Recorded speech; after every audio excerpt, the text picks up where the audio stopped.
श्री शिव पुराण विद्वेश्वर संहिता। षड्लिंग स्वरूप प्रणव का महत्व, इसके सूक्ष्म रूप ओंकार और स्थूल रूप पंचाक्षर मंत्र का विवेचन, उसके जप की विधि एवं महिमा, कार्य ब्रह्मा का लोकों से लेकर कारण रुद्र के लोकों तक का विवेचन करके कालातीत पंचावरण विशिष्ट शिवलोक के अनिवार्य वैभव का निरूपण एवं शिव भक्तों के सत्कारी की महत्ता। ऋषि बोले, प्रभु महामुने, आप हमारे लिए क्रमशः षड्लिंग स्वरूप प्रणव का महत्व तथा शिव भक्त के पूजन का प्रकार बताइए। सूत जी ने कहा, महर्षियों, आप लोग तपस्या के धनी हैं। आपने यह बड़ा सुंदर प्रश्न उपस्थित किया है, किंतु इसका ठीक ठीक उत्तर महादेव जी ही जानते हैं, दूसरा कोई नहीं। तथापि भगवान शिव की कृपा से ही मैं इस विषय का वर्णन करूंगा। वे भगवान शिव हमारी और आप लोगों की रक्षा भारी भार बारंबार स्वयं ही ग्रहण करें। प्रनाम से प्रकृति से उत्पन्न संसार रूपी महासागर का प्रणव, इससे पार करने के लिए दूसरी नाव है, इसलिए इस ओंकार को प्रणव की संज्ञा देते हैं। ओंकार अपने जप करने वाले साधकों से कहता है, प्रपंच न नहीं है, वह तुम लोगों के लिए अंत। इस भाव को लेकर भी ज्ञानी पुरुष ओम को प्रणव नाम से जानते हैं। इसका दूसरा नाम भाव यूं है, प्रकर्षेण न नयेत वं युष्मान मोक्षम इति वा प्रणवम्, अर्थात यह तुम सब उपासकों को बलपूर्वक मोक्ष तक पहुंचा देगा। इस अभिप्राय से भी इसे ऋषि मुनि प्रणव कहते हैं। अपना जप करने वाले योगियों तथा अपने मंत्र की पूजा करने वाले उपासक के समस्त कर्मों का नाश करके यह दिव्य नूतन ज्ञान देता है, इसलिए भी इसका नाम प्रणव है। उन माया रहित महेश्वर को ही नव अर्थात नूतन कहते हैं। वे परमात्मा प्रकृष्ट रूप से नव अर्थात शुद्ध स्वरूप है, इसलिए प्रणव कहलाते हैं। प्रणव साधक को नव अर्थात नवीन शिव स्वरूप कर देता है, इसलिए भी विद्वान पुरुष उसे प्रणव के नाम से जानते हैं, अथवा प्रकृष्ट रूप से नव दिव्य परमात्म ज्ञान प्रकट करता है, इसलिए वह प्रणव है। प्रणव के दो भेद बताए गए हैं, स्थूल और सूक्ष्म। एक अक्षर रूप जो ओम है उसे सूक्ष्म प्रणव जानना चाहिए, और नमः शिवाय इस 5 अक्षर वाले मंत्र को स्थूल प्रणव समझना चाहिए। जिसमें 5 अक्षर व्यक्त नहीं है वह सूक्ष्म है, और जिसमें 5 अक्षर तो स्पष्ट रूप से व्यक्त है वह स्थूल है। जीवन मुक्त पुरुष के लिए सूक्ष्म प्रणव के जप का विधान है, वही उसके लिए समस्त साधनों का सार है। यद्यपि जीवन मुक्त के लिए किसी साधन की आवश्यकता नहीं है, क्योंकि वह सिद्ध रूप है, तथापि दूसरों की दृष्टि में जब तक उसका शरीर रहता है तब तक उसके द्वारा प्रणव जप की सहज साधना स्वतः होती रहती है। वह अपनी देह का विलय होने तक सूक्ष्म प्रणव मंत्र का जप और उसके अर्थ भूत परमात्म तत्व का अनुसंधान करता रहता है। जब शरीर नष्ट हो जाता है तब वह पूर्ण ब्रह्म स्वरूप शिव को प्राप्त कर लेता है। यह सुनिश्चित बात है, जो अर्थ का अनुसंधान न करके केवल मंत्र का जप करता है उसे निश्चय ही योग की प्राप्ति होती है। जिसने 36 करोड़ मंत्र का जप कर लिया हो उसे अवश्य ही योग प्राप्त हो जाता है। सूक्ष्म प्रणव के ही ह्रस्व और दीर्घ के भेद से 2 रूप जानने चाहिए, अकार उकार मकार बिंदु नाद शब्द काल और कला। इनसे युक्त जो प्रणव है उसे दीर्घ प्रणव कहते हैं। वह योगियों के ही हृदय में स्थित होता है। मकार पर्यंत जो ओम है वह अ उ म इन 3 तत्वों से युक्त है। इसी को हस्व प्रणव कहते हैं। अ शिव है, उ शक्ति है और मकार इन दोनों की एकता है। वह त्रित्व रूप है, ऐसा समझकर हस्व प्रणव का जप करना चाहिए। जो अपने समस्त पापों का क्षय करना चाहते हैं, उनके लिए इस हस्व प्रणव का अत्यंत आवश्यक है। पृथ्वी, जल, तेज, वायु और आकाश, ये 5 भूत पर शब्द, स्पर्श आदि इनके 5 विषय, ये सब मिलकर 10 वस्तुएं मनुष्यों की कामना के विषय हैं। इनकी आशा मन में लेकर जो कर्मों के अनुष्ठान में संलग्न होते हैं, वे 10 प्रकार के पुरुष प्रवृत्त अथवा प्रवृत्ति मार्गी कहलाते हैं, तथा जो निष्काम भाव से शास्त्र विहित कर्मों का अनुष्ठान करते हैं, वे निवृत्ति अथवा निवृत्ति मार्गी कहे गए। प्रवृत्त पुरुषों को अश्व प्रणव का ही जप करना चाहिए और निवृत्त पुरुषों को दीर्घ प्रणव का व्याहतियों तथा अन्य मंत्रों के आदि में इच्छानुसार शब्द और कला से युक्त प्रणव का उच्चारण करना चाहिए। वेद के आदि में और दोनों संध्याओं की उपासना के समय भी ओंकार का उच्चारण करना चाहिए। प्रणव का 9 करोड़ जप करने से मनुष्य शुद्ध हो जाता है। फिर 9 करोड़ का जप करने से वह पृथ्वी तत्व पर विजय पा लेता है। तत्पश्चात पुनः 9 करोड़ का जप करके वह जल तत्व को जीत लेता है। पुनः 9 करोड़ जप से अग्नि तत्व पर विजय पाता है। तदंतर फिर 9 करोड़ का जप करके वह वायु तत्व पर विजय पाता है। फिर 9 करोड़ जप से आकाश को अपने अधिकार में कर लेता है। इसी प्रकार 9 करोड़ का जप करके वह क्रमशः गंध, रस, रूप, स्पर्श और शब्द पर विजय पाता है। इसके बाद फिर 9 करोड़ का जप करके अहंकार को भी जीत लेता है। इस तरह 108 करोड़ प्रणव का जप करके उत्कृष्ट बोध को प्राप्त हुआ पुरुष शुद्ध योग का लाभ करता है। शुद्ध योग से युक्त होने पर वह जीव मुक्त हो जाता है, इसमें संशय नहीं है। सदा प्रणव का जप और प्रणव रूपी शिव का ध्यान करते करते समाधि में स्थित हुआ महायोगी पुरुष साक्षात शिव ही है, इसमें संशय नहीं है।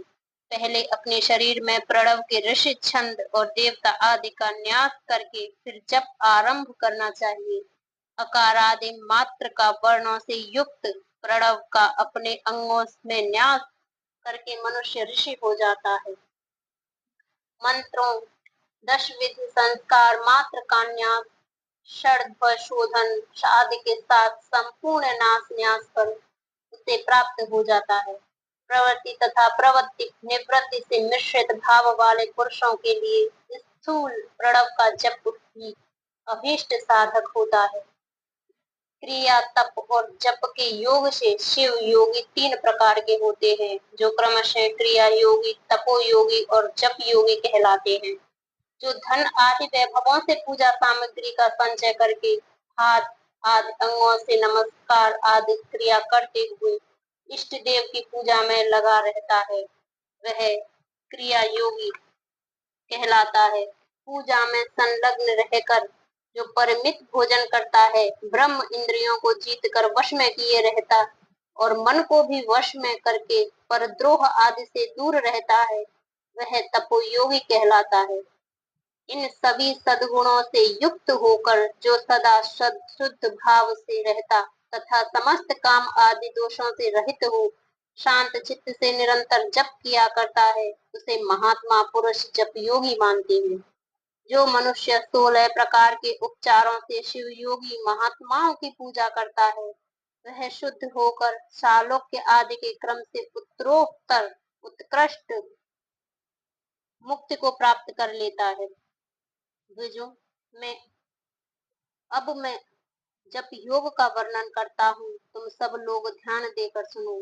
तपस्या करने वाले के लिए जप का उपदेश किया गया है, क्योंकि वह जप करते करते अपने आप को सर्वथा शुद्ध निष्पाप कर देता है। ब्राह्मणों, पहले नमः पद हो, उसके बाद चतुर्थी विभक्ति में शिव शब्द हो, तो पंच तत्वात्मक नमः शिवाय मंत्र होता है।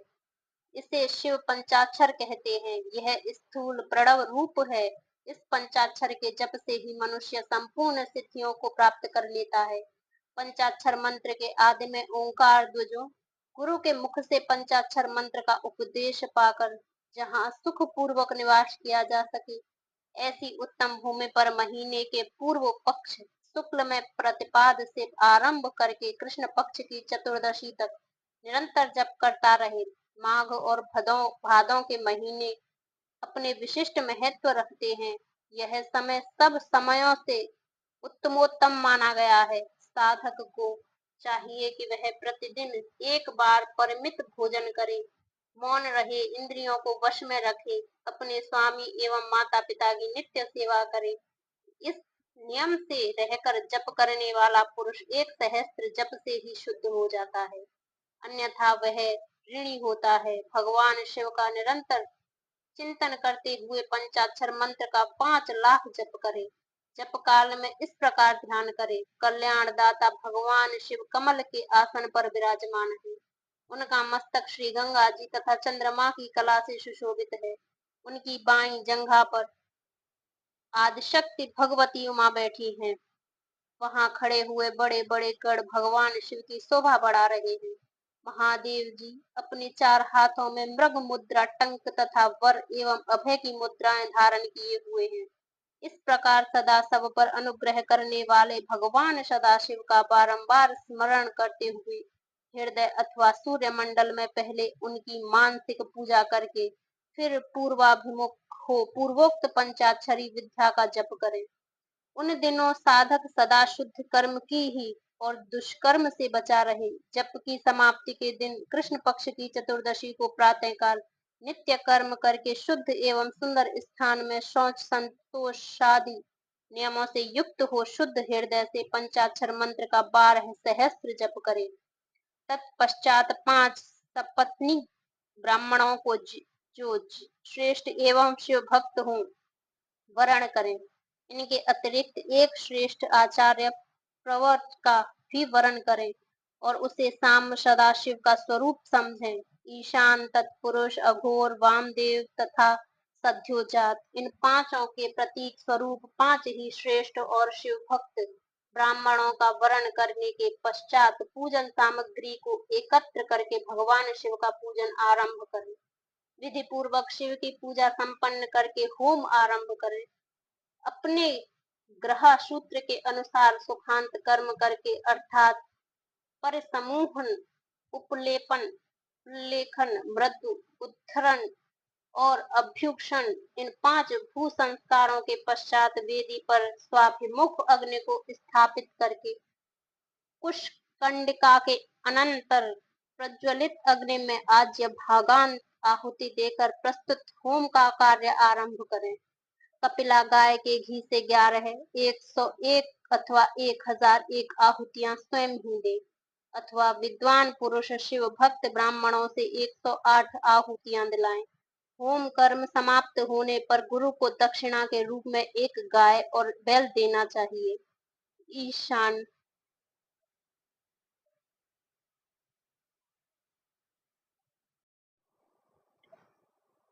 ईशान आदि के प्रतीक रूप जिन 5 ब्राह्मणों का वर्ण किया गया हो उनको ईशान आदि का स्वरूप ही समझें तथा आचार्य को शाम सदाशिव का स्वरूप माने।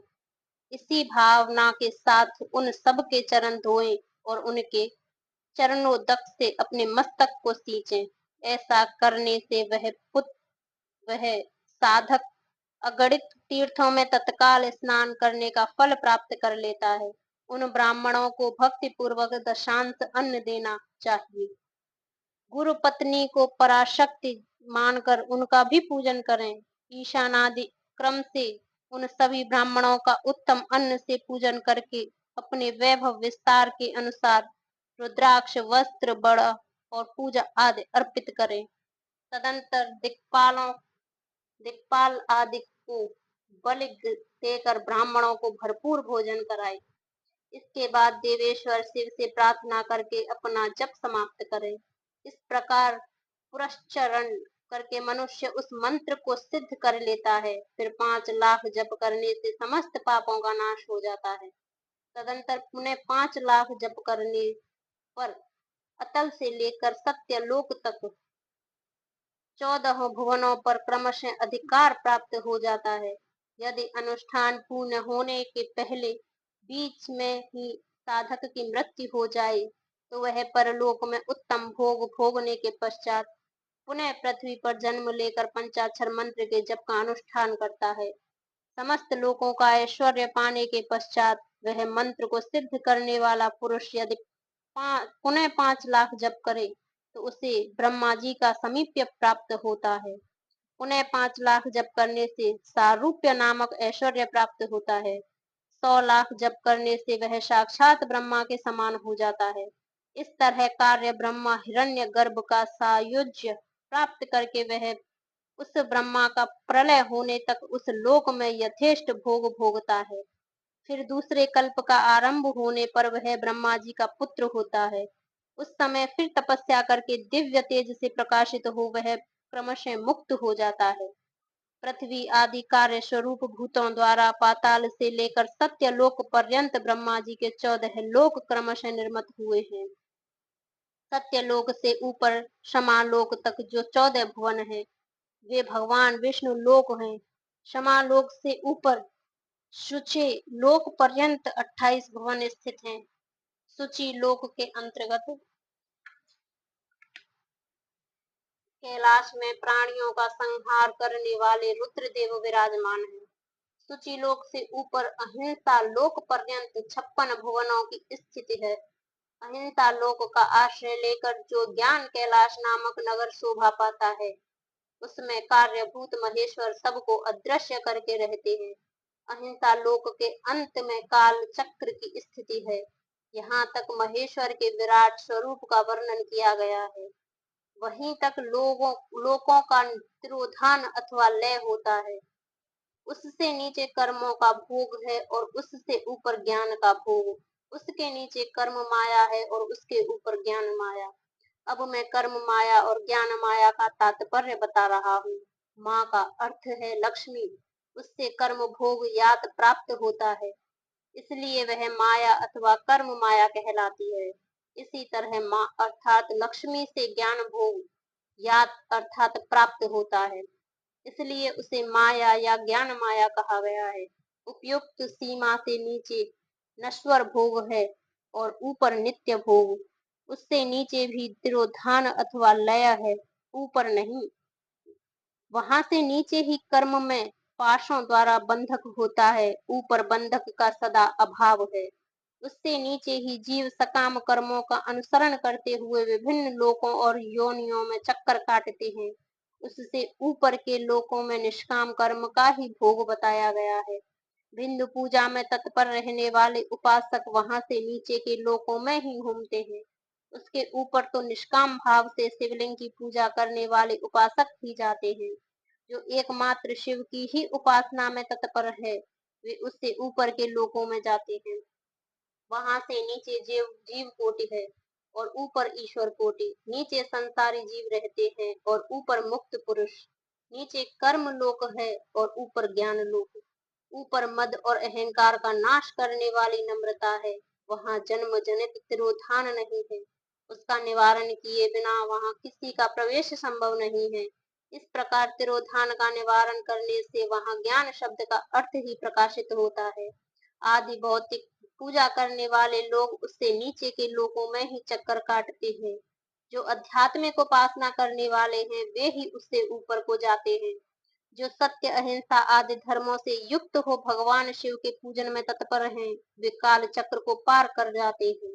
काल चक्रेश्वरी की सीमा तक जो विराट महेश्वर लोक बताया गया है उससे ऊपर वृषभ के आकाश में धर्म की स्थिति है। वह ब्रह्मचर्य का मूर्तिमान रूप है। उसके सत्य शौच अहिंसा और दया ये 4 पाद हैं। वह साक्षात शिवलोक के द्वार पर खड़ा है। क्षमा उसके सींग है, शम कान है। वह वेद ध्वनि रूपी शब्द से विभूषित है। आस्तिकता उसके दोनों नेत्र हैं। विश्वास ही उसकी श्रेष्ठ बुद्धि एवं मन है। क्रिया आदि धर्म रूपी जो वृषभ है वे कारण आदि में स्थित हैं। ऐसा जानना चाहिए उस क्रिया रूप वृषभ भाकार धर्म पर कलातीत शिव आरूढ़ होते हैं। ब्रह्मा, विष्णु और महेश्वर की जो अपनी अपनी आयु है उसी को दिन कहते हैं। जहाँ धर्म रूपी वृषभ की स्थिति है उस ऊपर न दिन है न रात्रि, वहाँ जन्म मरण आदि भी नहीं है। वहाँ फिर से कारण स्वरूप ब्रह्मा के कारण सत्य लोक पर्यंत 14 लोक स्थित हैं, जो 5 भौतिक गंध आदि से परे हैं। उनकी सनातन स्थिति है, सूक्ष्म गंध है, उनका स्वरूप है। उनसे ऊपर फिर कारण रूप विष्णु के 14 लोक स्थित हैं। उनसे भी ऊपर फिर कारण रूप रुद्र के 28 लोकों की स्थिति मानी गई है। फिर उनसे भी ऊपर कारणेश शिव के 56 लोक विद्यमान हैं। तदंतर शिव सम्मत ब्रह्मचर्य लोक है, और वहीं 5 आवरणों से युक्त ज्ञानमय कैलाश है, जहाँ 5 मंडलों, 5 ब्रह्म कलाओं और आदि शक्ति से युक्त आदि लिंग प्रतिष्ठित है। उसे परमात्मा शिव शिवालय कहा गया है। वहीं पराशक्ति से युक्त परमेश्वर शिव निवास करते हैं। वे सृष्टि, पालन, संहार, तिरोभाव और अनुग्रह इन 5 कृत्यों में प्रवीण हैं। उनका श्री विग्रह सच्चिदानंदन रूप स्वरूप है। वे सदा ध्यान रूपी धर्म में ही स्थित रहते हैं और सदा सब पर अनुग्रह किया करते हैं। वे स्वात्मा राम हैं और समाधि रूपी आसन पर आसीन है हो नित्य विराजमान होते हैं। कर्म एवं ध्यान आदि का अनुष्ठान करने से क्रमशः साधन पथ में आगे बढ़ने पर उनका दर्शन साध्य होता है। नित्य नैमित्तिक आदि कर्मों द्वारा देवताओं का यजन करने से भगवान शिव के समाराधन कर्म में मन लगता है। क्रिया आदि जो शिव संबंधी कर्म हैं, उनके द्वारा शिव ज्ञान सिद्ध करें। जिन्होंने शिव तत्व का साक्षात्कार कर लिया है अथवा जिन पर शिव की कृपा दृष्टि पड़ चुकी है, वे सब मुक्त ही हैं, इसमें संशय नहीं है। आत्म स्वरूप से जो स्थिति है वह मुक्ति है। एकमात्र अपने आत्मा में रमण या आनंद का अनुभव करना ही मुक्ति का स्वरूप है। जो पुरुष क्रिया, तप, जप, ज्ञान और ध्यान रूपी धर्मों में भली भांति स्थित है, वह शिव का साक्षात्कार करके स्वात्मा राम स्वरूप मोक्ष को प्राप्त कर लेता है। जैसे सूर्य देव अपनी किरणों से अशुद्धि को दूर कर देते हैं, उसी प्रकार कृपा करने में कुशल भगवान शिव अपने भक्त के अज्ञान को मिटा देते। अज्ञान की निवृत्ति हो जाने पर शिव ज्ञान स्वतः प्रकट हो जाता है। शिव ज्ञान से अपना विशुद्ध स्वरूप आत्मा रामत्व प्राप्त होता है, और आत्मा रामत्व की सम्यक सिद्धि हो जाने पर मनुष्य कृत्य कृत्य हो जाता है। इस तरह यहाँ जो कुछ बताया गया है वह पहले मुझे गुरु परंपरा से प्राप्त हुआ था। तत्पश्चात मैंने पुनः नंदीश्वर के मुख से इस विषय को सुना था। नंदी स्थान से परे जो संवेद्य शिव वैभव है, उसका अनुभव केवल भगवान शिव को ही है। साक्षात शिव लोक के उस वैभव का ज्ञान सबको शिव की कृपा से ही हो सकता है, अन्यथा नहीं, ऐसा आस्तिक पुरुषों का कथन है। साधक को चाहिए कि वह 5 लाख जप करने के पश्चात भगवान शिव की प्रसन्नता के लिए महाअभिषेक एवं नैवेद्य निवेदन करके शिव भक्तों का पूजन करे। भक्त की पूजा से भगवान शिव बहुत प्रसन्न होते हैं। शिव और उनके भक्त में कोई भेद नहीं है, वह साक्षात शिव स्वरूप ही है। शिव स्वरूप मंत्र को धारण करके वह शिव ही हो गया रहता है। शिव भक्त का शरीर शिव रूप ही है, अतः उसकी सेवा में तत्पर रहना चाहिए। जो शिव के भक्त हैं वे लोक और वेद की सारी क्रियाओं को जानते हैं। जो क्रमशः जितना जितना शिव मंत्र का जप कर लेता है, उसके शरीर को उतना ही उतना शिव का सामीप्य प्राप्त होता रह जाता है, इसमें संशय नहीं है। शिव भक्त स्त्री का रूप देवी पार्वती का ही स्वरूप है। वह जितना मंत्र जपती है उसे उतना ही देवी का सानिध्य प्राप्त होता जाता है। साधक स्वयं शिव स्वरूप होकर पराशक्ति का पूजन करे। शक्ति वेद तथा लिंग का चित्र बनाकर अथवा मिट्टी आदि से इनकी आकृति का निर्माण करके प्राण प्रतिष्ठा पूर्वक निष्कपट भाव से इनका पूजन करे। शिवलिंग को शिव मानकर, अपने को शक्ति रूप समझकर, शिव शक्ति लिंग को देवी मानकर और अपने को शिव रूप समझकर शिवलिंग को नाद रूप तथा शक्ति को बिंदु रूप मानकर परस्पर सटे हुए शक्ति लिंग और शिवलिंग के प्रति उप प्रधान और प्रधान की भावना रखते हुए जो शिव और शक्ति का पूजन करता है, वह मूल रूप की भावना करने के कारण शिव रूप ही है।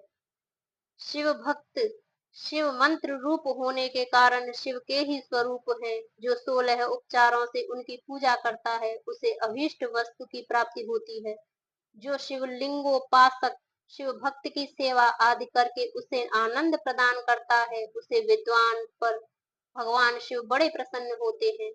5, 10 या 100 सपत्नी शिव भक्तों को बुलाकर भोजन आदि के द्वारा पत्नी सहित उनका सदैव समादार करें। धन में, देह में और मंत्र में शिव भावना रखते हुए उन्हें शिव और शक्ति का स्वरूप जानकर निष्कपट भाव से उनकी पूजा करें। ऐसा करने वाला पुरुष इस भूतल पर फिर जन्म नहीं लेता।